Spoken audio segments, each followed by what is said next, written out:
presented by Adi Shakti Films.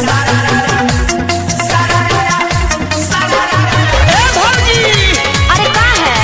इतार काहे लटकल बा हो?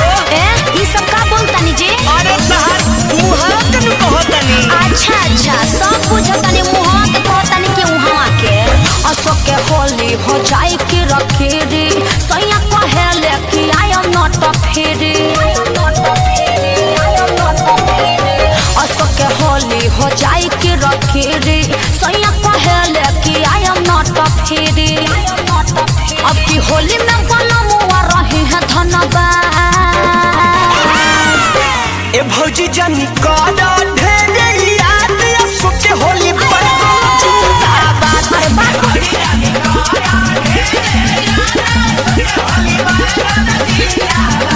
लंका बागो जिंदाबाद जिंदाबाद जिंदाबाद डरका बागो जिंदाबाद। अरे तोर पापा रे अरे होली खेले रघुवीर आया वतने होली खेले रघुवीर। अरे बोले रे दया वा ए भाई रानी होली वाला उनका बिना होली हमार लागे सोना सोना।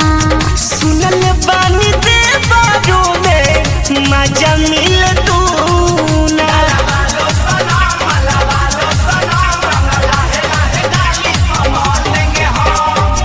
उनका बिना होली हमार लागे सोना सोना।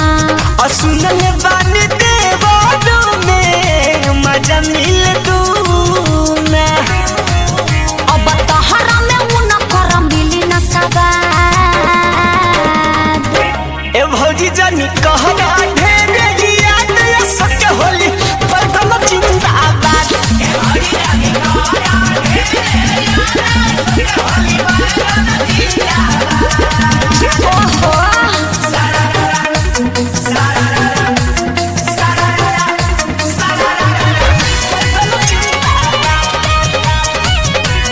Music by Roshan Singh.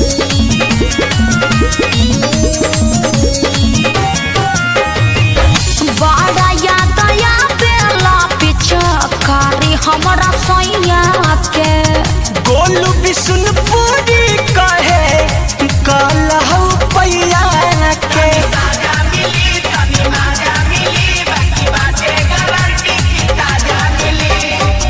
बड़ा याद आया बेला पिचकारी हमरा सैया के।